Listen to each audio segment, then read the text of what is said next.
नमस्कार, आप देख रहे हैं न्यूज 18। मैं हूं आपके साथ मेनका चौधरी और शहर शहर संग्राम। यही वजह है कि न्यूज 18 कर रहा है सवाल कि ये चुनाव है या जंग। यूपी में कई शहरों में ब्लॉक प्रमुख चुनाव के दौरान जमकर हंगामा हुआ। कन्नौज की हम बात कर ले, ब्लॉक प्रमुख चुनाव को लेकर यहां पर भी पथराव। महाराजगंज की बात कर ले, नामांकन के दौरान मारपीट की घटना सामने आई। तो वहीं अंबेडकर नगर में लालजी वर्मा से पर्चा छीन लिया गया। गोरखपुर की बात करें, यहां पर भी समाजवादी पार्टी और बीजेपी के प्रत्याशी के बीच झड़प हो गई, उनके समर्थकों के बीच झड़प हो गई। सीतापुर में नामांकन के दौरान फायरिंग की गई। तो लगातार शहर शहर से ब्लॉक प्रमुख चुनाव के दौरान हिंसा की खबरें आ रही हैं, झड़प की खबरें आ रही हैं और संग्राम की तस्वीर देखने को मिल रही है अलग अलग जिलों से। और तभी ये सवाल कि ये चुनाव चल रहा है या कोई जंग चल रही है। इधर यूपी में ब्लॉक प्रमुख के चुनाव में हंगामे की तस्वीरें सामने आ रही है। प्रदेश के कई हिस्सों की तस्वीर इस वक्त आप अपनी स्क्रीन पर देख सकते हैं, जहां पर जगह जगह पर झड़प, हिंसा, कई जगहों पर फायरिंग तक भी हुई है। कई जगहों पर पथराव और लाठीचार्ज, डंडे चले हैं। जो अलग अलग पार्टियों के प्रत्याशी हैं, उनके समर्थक हैं, आपस में सिर्फ फुटअव्वल करते हुए नजर आ रहे हैं। सीतापुर, कन्नौज, बस्ती, पीलीभीत, झांसी, महाराजगंज, अंबेडकर नगर, अमरोहा, बागपत, गोरखपुर और कानपुर देहात की ये तस्वीर आप देख रहे हैं। लगभग एक जैसी स्थिति सभी जगहों पर देखने को मिली ब्लॉक प्रमुख चुनाव के दौरान।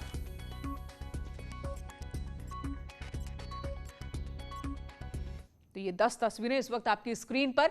चलिए विस्तार से बात कर लेते हैं। कन्नौज की बात सबसे पहले करते हैं कि वहां पर क्या हुआ और कैसे हुआ। यहां पर दो पक्षों में पथराव हो गया। ब्लॉक प्रमुख चुनाव को लेकर हंगामा यहां पर हुआ। समाजवादी पार्टी के प्रत्याशी को नामांकन से रोकने का आरोप समाजवादी पार्टी के समर्थकों ने लगाया। दोनों प्रत्याशियों के बीच नोकझोंक हुई, समर्थकों के बीच पथराव शुरू हो गया। पथराव में एक गाड़ी के शीशा भी टूट गया, चकनाचूर हो गया, काफी नुकसान। वहीं तालग्राम ब्लॉक परिसर का ये मामला, जो तस्वीर इस वक्त आप स्क्रीन में देख रहे हैं, कन्नौज के तालग्राम का ये मामला है, जहां पर समाजवादी पार्टी के समर्थकों और प्रत्याशी ने आरोप लगाया कि उन्हें पर्चा दाखिल नहीं करने दिया जा रहा है। तो कन्नौज में नामांकन कक्ष के अंदर मारपीट हुई है। आरोपों के मुताबिक कुछ लोगों ने समाजवादी पार्टी प्रत्याशी के प्रस्तावक के साथ मारपीट की। घायल बीडीसी सदस्य अनिल यादव ने बीजेपी पर मारपीट का आरोप लगाया है। सदर ब्लॉक स्थित नामांकन केंद्र का यह मामला है। कन्नौज की ही एक और तस्वीर ही हम आपको दिखा रहे हैं, जहां पर नामांकन कक्ष के अंदर मारपीट शुरू हो गई और यह आरोप लगाया गया है कि बीजेपी के कार्यकर्ताओं ने, बीजेपी के प्रत्याशी के समर्थकों ने हंगामे की शुरुआत की है। पर्चा भरने नामांकन करने आ रहे 10-12 इकट्ठे जो है रूम पे यहाँ भी निकल जाके जहाँ नामांकन करने आए, जहाँ खड़े। आप किस पार्टी से? हम सपा से हैं। सपा से। आप किसकी तरफ से आए थे? जी, किसकी तरफ से आए थे आप? हम अजय कुमार की तरफ से आए। अजय कुमार की तरफ से। तो क्या हुआ था? नामांकन करने आए तो बस बिंद पड़े एकदम सब कुछ 6 घंटे बिंद में। पुलिस ने क्या पुलिस सब देख रही, बिल्कुल सामने देख रही, हमको घसीट रहे हैं, सामने खड़ी देख रही पुलिस। उधर महाराजगंज में भी कुछ ऐसा ही हुआ। यहां पर नामांकन के दौरान हंगामा, बीजेपी उम्मीदवार ने पर्चा दाखिल किया, दूसरे प्रत्याशी को रोकने की कोशिश हुई है, यह आरोप लगाया गया है। नामांकन स्थल पर मारपीट और हंगामे की तस्वीर आप भी देख पा रहे हैं। महिला प्रत्याशी से धक्का मुक्की भी हुई है। सदर ब्लॉक परिसर का यह मामला है। ब्लॉक प्रमुख चुनाव, जिसके लिए नामांकन की कवायद पूरे प्रदेश में चल रही है और हंगामे की तस्वीर कई जिलों से सामने आई है। ये महाराजगंज की तस्वीर आपको दिखा रहे हैं। वहीं अंबेडकर नगर में भी कुछ ऐसा ही हुआ। यहां पर भी पर्चा छीन लिया गया। ब्लॉक प्रमुख के नामांकन के दौरान बवाल मच गया। पर्चा छीन कर फाड़ने का आरोप लगाया गया है। पूर्व मंत्री लालजी वर्मा से छीन लिया गया पर्चा। बीजेपी प्रत्याशी तेजस्वी जायसवाल पर आरोप लगे हैं। डीएम, एसपी भी टांडा ब्लॉक पहुंचे और इस हंगामे को शांत कराने की कोशिश की गई।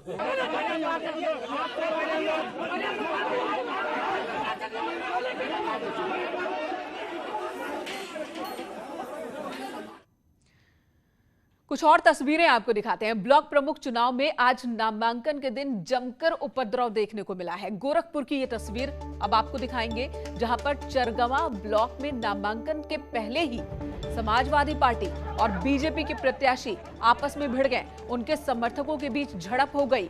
कई गाड़ियों में तोड़फोड़ की गई है। दोनों ही पक्षों के लोगों ने तोड़फोड़ मचाई है। और इतना ही नहीं कि ब्लॉक के बाहर खड़े कुछ लोग जब अंदर घुसने की कोशिश कर रहे थे तो प्रत्याशियों ने पर्चे छीनकर फाड़ दिए।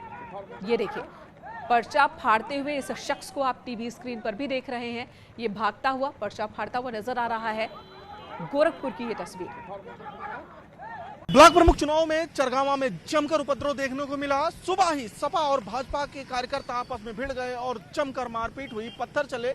इस दौरान कई गाड़ियां चकनाचूर हो गई और उसके बाद बाहर छावनी में तब्दील कर दी गई। लेकिन कुछ समर्थक बाहर खड़े रहे और जैसे ही पर्चा दाखिल करने के लिए कोई आता था, उनके पर्चे छीन के फाड़ दिए जा रहे थे। अखिलेश पांडे के साथ Ramgopal Dwivedi, news 18 Gorakhpur.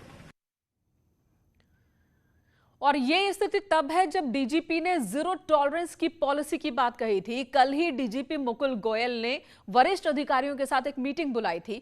Police commissioner, ADG zone, IG, SSP के साथ एक बैठक हुई थी और सभी अधिकारियों को डीजीपी ने यही निर्देश दिया था कि फील्ड पर निकले। डीजीपी ने कहा था कि ब्लॉक प्रमुख चुनाव को लेकर सतर्क रहने की जरूरत है। ब्लॉक प्रमुख चुनाव को लेकर तैयारी की समीक्षा भी उन्होंने की और साथ ही ये भी कहा कि कानून व्यवस्था किसी भी तरह से खराब नहीं होनी चाहिए।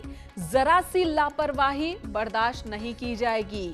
ये कहा था डीजीपी ने कि जीरो टॉलरेंस, जरा सी भी लापरवाही बर्दाश्त नहीं होगी। साथ ही डीजीपी ने यह भी कहा था कि छोटी सी छोटी घटना पर एक्शन लिया जाए। डीजीपी ने साफ साफ सभी को कहा था, कानून तोड़ने वालों पर सख्त कार्रवाई हो। ये डीजीपी के निर्देश थे। कल की मीटिंग में ब्लॉक प्रमुख चुनाव को लेकर और खासकर अपराधियों पर सख्त कार्रवाई की जाए, ये डीजीपी ने कहा था। उसके बाद भी आज की तस्वीर जगह जगह से जो देखने को मिली है वो कई सवाल खड़े करती है। खासकर जब छोटे स्तर पर इस तरह के चुनाव होते हैं तो चुनौतियां कहीं ज्यादा बड़ी होती हैं और जो स्थानीय प्रशासन होता है उसकी जिम्मेदारी बढ़ जाती है।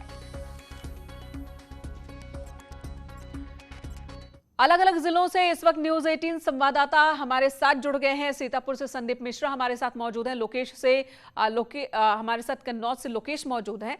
झांसी से अश्विनी और उन्नाव से अनुज भी हमारे साथ जुड़ चुके हैं। पीलीभीत से परवेज अहमद इस वक्त हमारे साथ मौजूद हैं और गोरखपुर से रामगोपाल द्विवेदी, लखनऊ से ऋषभ मणि त्रिपाठी भी हमारे साथ जुड़ चुके हैं। ऋषभ के पास सबसे पहले चलेंगे। ऋषभ, कल ही डीजीपी ने सख्त निर्देश दिया था सभी अधिकारियों को, सभी को कहा गया था कि कानून व्यवस्था किसी भी तरीके से टूटनी नहीं चाहिए, लेकिन आज की तस्वीरें सवाल खड़ी करती हैं।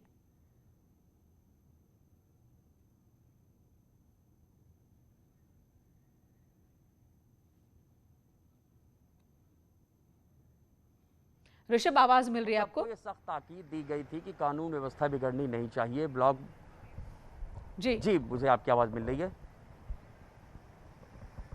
जी बोलिए ऋषभ, बोलिए, आपकी आवाज आ रही है। डीजीपी की ओर से सख्त निर्देश दिए गए थे। डीजीपी मुकुल गोयल की ओर से सख्त निर्देश दिए गए थे कि किसी को भी कानून हाथ में लेने की छूट नहीं होगी। कोई भी कानून व्यवस्था को प्रभावित करने की कोशिश करेगा तो उसके खिलाफ सख्त कार्रवाई की जाए। लेकिन डीजीपी के निर्देशों की आज धज्जियां उड़ाते हुए हर सड़क पे देखा जा सकता है। हम दिखा रहे हैं कि 2 दर्जन से ऐसे ज़्यादा जिले हैं जहां पर आज बवाल हुआ है। पुलिस को तैयारियां और करनी चाहिए थी, लेकिन एक बात साबित होती है कि पुलिस अपनी तैयारियों में आज फेल हुई है। उनको थोड़े और होमवर्क की ज़रूरत थी, या ये कहें कि जो निर्देश दिया गया था उस निर्देशों का पालन उस तरह से नहीं हुआ जिस सख्ती के बरतने के निर्देश दिए गए थे।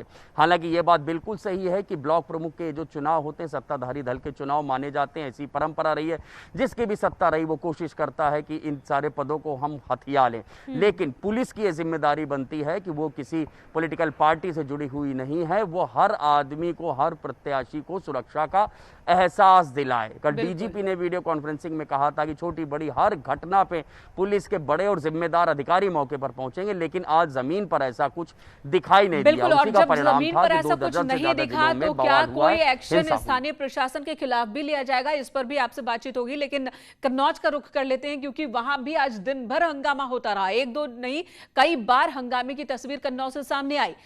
लोकेश, आपके पास आना चाहूंगी।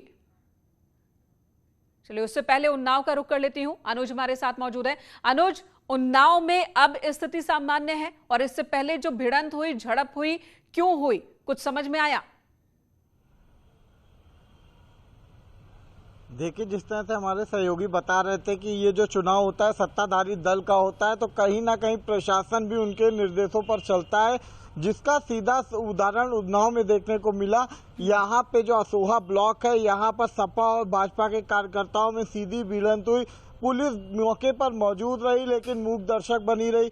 सपा एमएलसी का सीओ से भी विवाद हुआ। उन्होंने कई बार सवाल उठाए कि जब भाजपा कार्यकर्ता गुंडाई कर रहे हैं तो उन पर कार्रवाई की जाए, लेकिन पुलिस आश्वासन देती रही। नवाबगंज ब्लॉक की बात की जाए तो यहाँ पर जो पुलिसकर्मी थे वो अपनी ड्यूटी पूरी सही से करते दिखाई दिए। उन्होंने 2 निर्दलीय प्रत्याशियों के पर्चे दाखिल करवाए। जो भाजपा प्रत्याशी समर्थक थे पर्चा दाखिल नहीं करने दे रहे थे, लेकिन पुलिस ने किसी तरह से उन ठीक है, तो जिम्मेदारी स्थानीय पुलिस की बढ़ जाती है इस तरह के चुनाव में, और कई जगहों पर उस जिम्मेदारी को निभाने में फेल साबित हुए हैं पुलिसकर्मी। अब उनके खिलाफ क्या एक्शन होता है वो भी आगे की बात है। गोरखपुर से हमारे साथ रामगोपाल जुड़ चुके हैं। रामगोपाल, गोरखपुर में खूब हंगामा हुआ, अभी की स्थिति क्या है?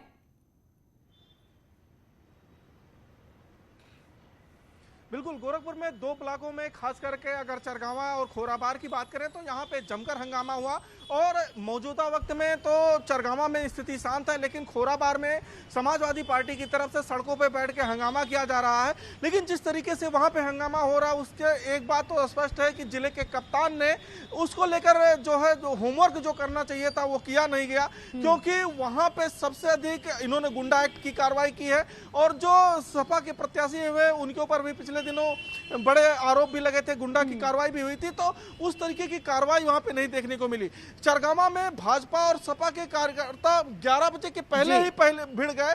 जब तक पुलिस वहां पहुंचती, पुलिस समझ पाती, उसके पहले ही वहां पे पिटाई हो गई। तो कुल मिला के अभी यहाँ 2 ब्लॉकों में जो है स्थिति पुलिस वालों ने स्थानीय प्रशासन ने होमवर्क पूरा नहीं किया या जानबूझकर वो एक्शन नहीं ले पाए, कार्रवाई नहीं कर पाए, इन तमाम सवालों के जवाब जानने भी जरूरी होंगे। लेकिन जो तस्वीरें सामने आई हैं अलग अलग जिलों से यही बताती हैं कि लापरवाही तो हुई है, और तभी जगह जगह से हंगामे की तस्वीर आई, वो भी तब जब डीजीपी ने साफ साफ निर्देश दिए थे कि कहीं पर भी कानून व्यवस्था भंग नहीं होनी चाहिए, टूटनी नहीं चाहिए। एक छोटे से ब्रेक के लिए रुकते हैं। मां गंगा की कोरोना रिपोर्ट नेगेटिव आई है।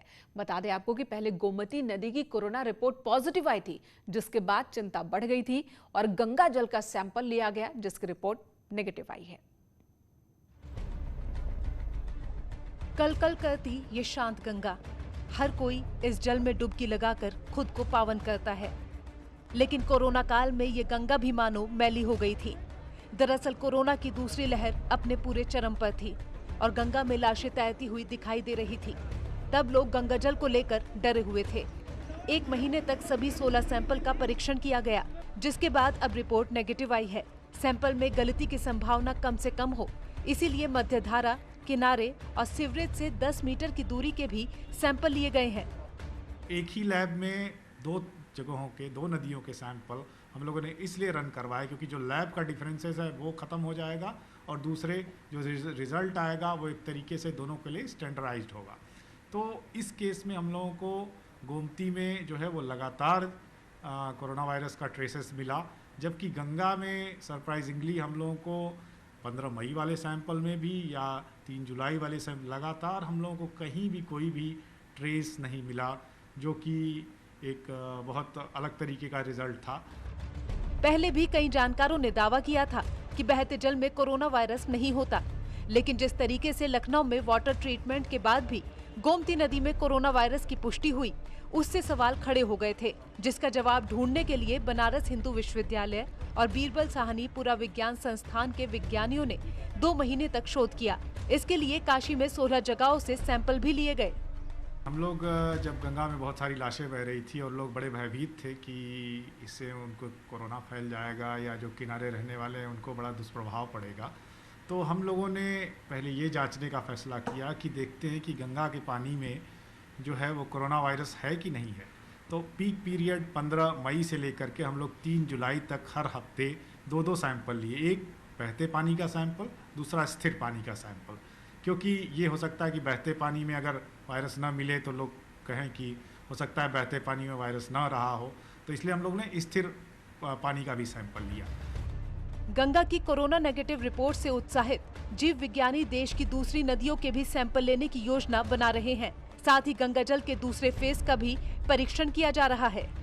ये सैंपल तब लिया गया जब मई में कोरोना की दूसरी लहर अपने पूरे वेग में थी और वाराणसी के 16 जगहों से सैंपल लिया गया। और इस रिपोर्ट की खास बात यह भी है कि ये सैंपल वहां से भी लिया गया जहां पर गंगा का जल बहता नहीं था, यानी कि ठहरा हुआ था। वहां की भी रिपोर्ट निगेटिव आई है। तो अब इस रिपोर्ट से उत्साही जो वैज्ञानिक हैं वो इस बात पर मनन कर रहे हैं कि अब इस रिपोर्ट को उस दिशा में आगे बढ़ाया जाए जिसमें देश में बहने वाली अलग अलग नदियों का भी सैंपल लिया जाए और ये देखा जाए कि क्या कोरोना को हराने की दम या ताकत सिर्फ गंगा जल में है या देश में बहने वाली दूसरी नदियों में भी। कैमरा पर्सन पंकज सिन्हा के साथ उपेंद्र द्विवेदी, न्यूज़ 18 वाराणसी।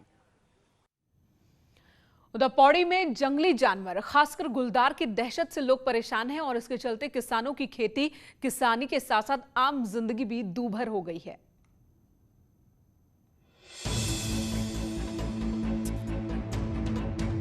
पौड़ी जिले के ग्रामीण इलाकों में गुलदार की भारी दहशत है, लोग परेशान हैं। पिछले कुछ दिनों में गुलदार के हमले में अलग अलग इलाकों के 4 लोगों की मौत हो चुकी है, जबकि कई लोग घायल हो चुके हैं। गुलदार की दहशत से ग्रामीण घरों से बाहर नहीं निकल पा रहे हैं। बहु बेटियां यहाँ जंगल में घास काटने जाती हैं, जिससे बहुत खतरा बना हुआ है और हम चाहते हैं प्रशासन से कि या तो इस पे पिंजरा लगाया जाए, इसे जल्दी से जल्दी इसको शूट आउट किया जाए। बाकी हमें भी डर लगता है, घर जाने में आने जाने में डर लगता है। मेरे को घायल कीजिए, एकदम से आके अटैक कर दिया एकदम से। आपके सामने दिन में आ रहा है, दिन में जब ये हालत है हम तो 5 बजे बाद बंद हो जाएंगे घर के अंदर, फिर हमारी दिनचर्या चलेगी कैसे? आप देखो बेसिक गांव में क्या सुविधाएं हैं, कुछ है किसको अपना घर छोड़ना अच्छा लगता है? इतना बड़ा घर है हमारा, कलम भी छोड़ के जाएंगे। वहीं वन अधिकारी लगातार लोगों को जागरूक कर रहे हैं, जबकि एक आदमखोर गुलदार शिकारी की गोली का शिकार हो चुका है। लेकिन आदमखोर गुलदार की पहचान करना भी बड़ी चुनौती है। और गांव वालों को हमने सेंसिटाइज किया है कि वो अकेले न जाएं, शोरगुल करें और पूरा मतलब जो है लाइट को खुली रखें और हो हल्ला मचा करके जाएं। अगर गलती से अगर हम कहीं दूसरे को मार दें और वो घटना अगर फिर होती रही तो फिर उसका कोई फायदा नहीं है। तो हमको उसको आइडेंटिफाई करके ही उसको हम मारते हैं, तो वो एक बहुत बड़ा चैलेंज है अपने आप में। पहाड़ी जंगली जानवरों के खतरों के बीच जी रहे ग्रामीण पलायन भी कर जाते हैं। ऐसे में जरूरत है बेहतर रणनीति की, जिससे वन्य प्राणियों और इंसानी संघर्ष रुक सके। सुधीर भट्ट, न्यूज़ 18, पौड़ी गढ़वाल।